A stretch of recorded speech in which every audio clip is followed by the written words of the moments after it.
¿Alguna vez vieron algo que no tendría que existir bajo el sol, algo que parece mordido por la vida y escupido de vuelta a la tierra?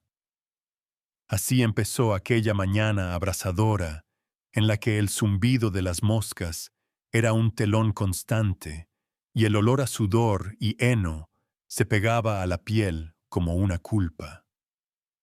En el borde de San Angelo, Texas, el verano de 1890 no perdonaba a nadie. En un establo medio podrido con las tablas abiertas, dejando pasar chorros de luz y polvo, una muchacha no mayor de 23 años estaba atada a un poste. Las cuerdas le habían comido las muñecas hasta hacerlas sangrar. Un ojo hinchado, la mejilla encendida por una bofetada reciente, el vestido blanco desgarrado en el hombro y a la altura de la cadera. Se llamaba Clara, aunque todavía nadie ahí lo sabía. Había luchado, eso era claro por los surcos de la soga en sus brazos y por las rodillas peladas. Pero el cuerpo humano tiene un límite y cuando lo alcanza solo queda respirar cortito y mirar hacia la puerta con la esperanza de que alguien cualquiera llegue. Los hombres del oeste estaban curtidos en horrores linchamientos, al amanecer cuatreros ahorcados sin rezos tiros fríos en la penumbra de un salón.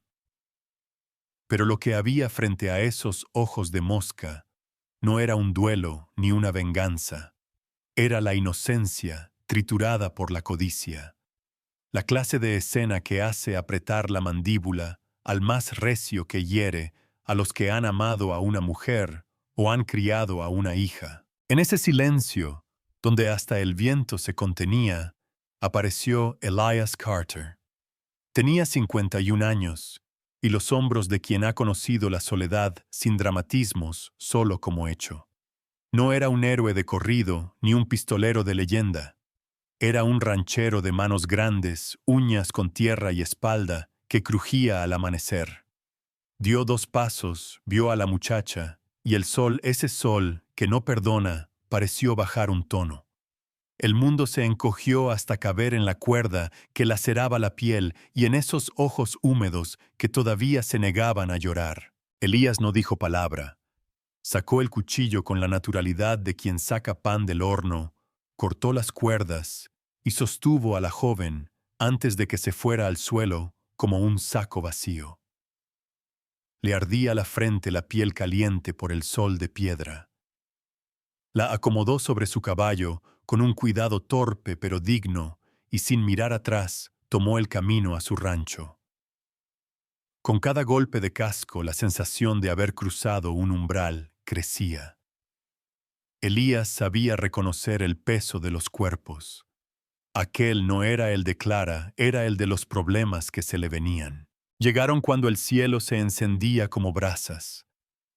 Su cabaña olía a madera cuero y café viejo, un olor que para quien ha dormido solo es una compañía.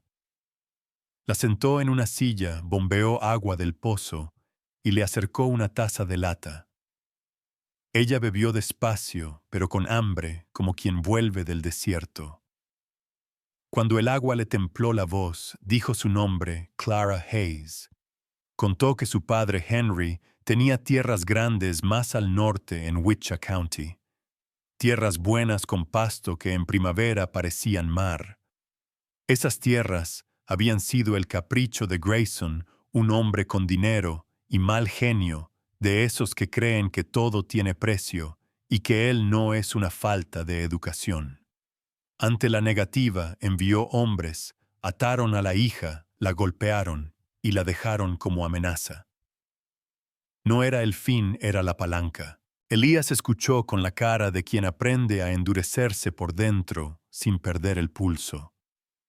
Había conocido a muchos Grayson, los que compran jueces callan al débil y pisotean con botas lustrosas.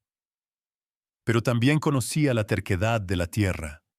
Hay suelos que cuando se te pegan a las suelas, te exigen plantarte. Pensó en Henry, recibiendo el rumor de su hija, desaparecida en el orgullo encadenado por el miedo, y sintió una náusea seca antigua. La noche bajó limpia. En la chimenea chisporroteó una rama de encina. Cuando la llama se cansó, el silencio se llenó con otro sonido, pasos lentos en la tierra. No eran coyotes, ni el quejido del molino. Eran botas. Elías deslizó la mano hasta el viejo Colt sobre la mesa. La puerta chirrió y un hombre se recortó en el umbral con una sonrisa torcida. Luke Hanley, uno de los de Grayson, mirada de quien ya no guarda vergüenzas para ocasiones especiales. Clara se tensó como si la soga le volviera a la piel. «Vengo por la chica», dijo Luke, con ese tono de contar cabezas de ganado. En el oeste hay silencios que hacen más ruido que un disparo. Este fue de esos.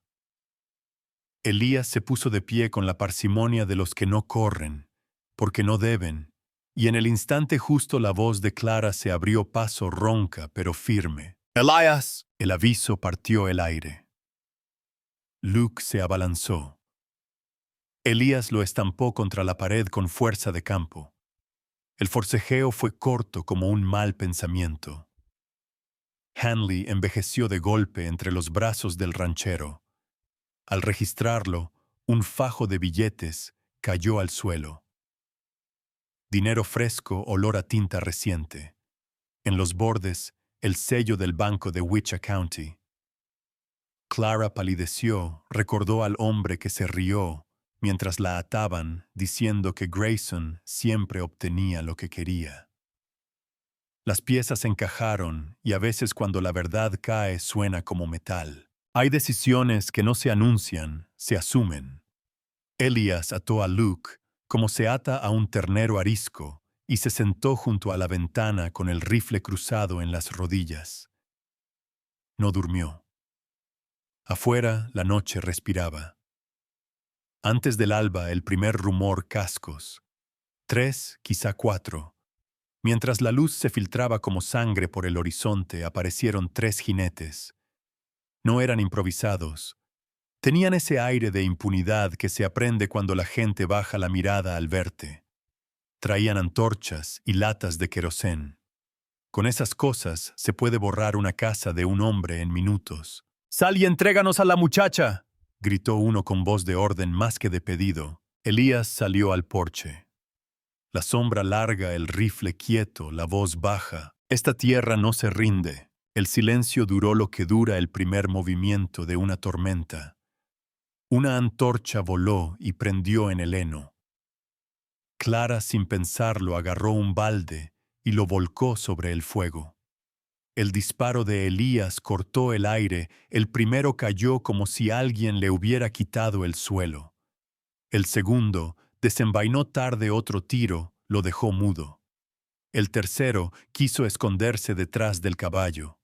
Clara, con una viga golpeó la grupa del animal, que se alzó y lanzó al jinete al polvo.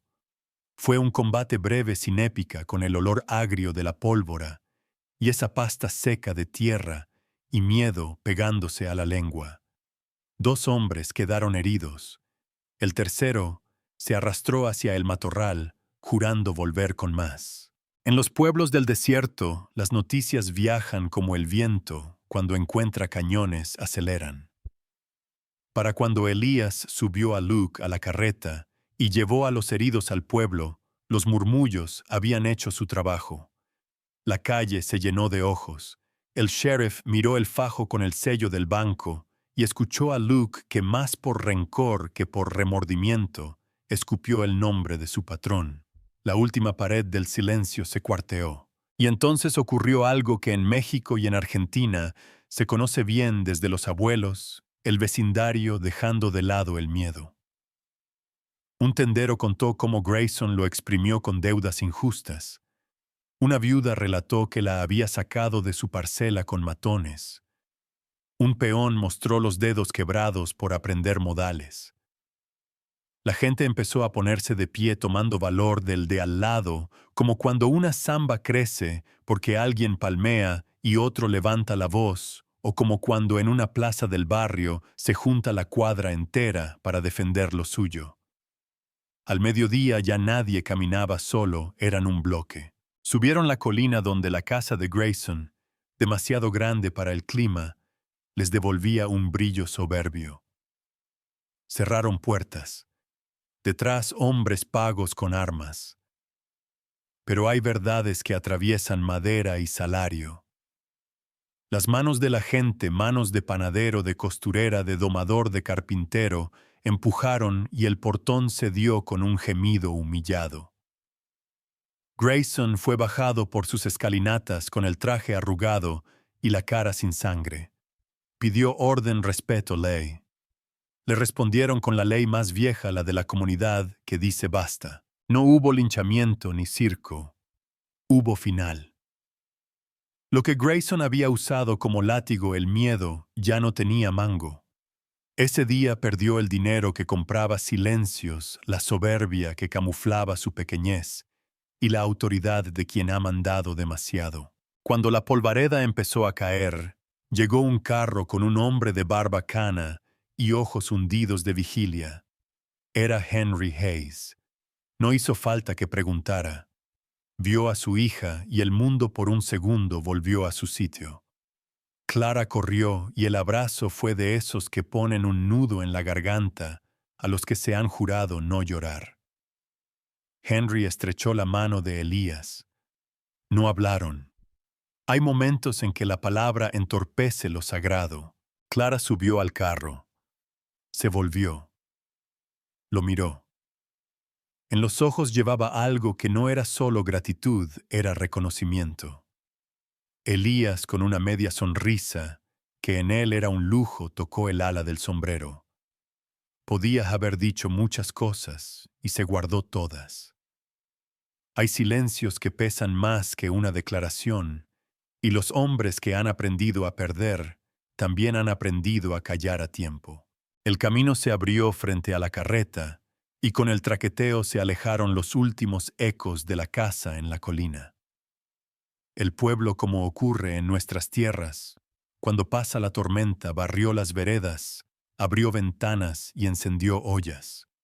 Cada quien volvió a lo suyo, un poco más alto, un poco más juntos. Esa noche, Elías se sentó en el umbral con una taza de café que ya no quemaba. No quedaban cascos en la distancia, ni promesas abiertas con pólvora. Solo el chirrido del molino y la respiración del rancho. En el cielo las estrellas tenían la claridad de los días limpios. Pensó en Clara y en Henry, pensó en Grayson derrumbado y sobre todo pensó en la línea fina que separa la vida que uno arrastra de la vida que uno elige. No había música ni aplausos, solo el rumor de la tierra diciendo que aquel día había terminado en justicia. Dicen que el amor, cuando es verdadero, no necesita gritos. Espera. Y que la justicia, cuando llega, no siempre trae jueces. A veces llega en las manos de la gente común. Por eso esta historia no tiene redoble final ni beso de película. Tiene algo más viejo, la certeza. Y ahora, díganme ustedes, que conocen de coraje cotidiano, de familia de sobremesas largas, y de barrios que se cuidan, si hubieran sido Elías. Habrían dicho lo que guardaba el pecho antes de que la carreta doblara el camino, porque al final, entre el polvo del oeste y la memoria de nuestros mayores, hay preguntas que se responden no con palabras, sino con la manera de pararse frente al mundo. Y en eso México y Argentina se entienden sin necesidad de mapas.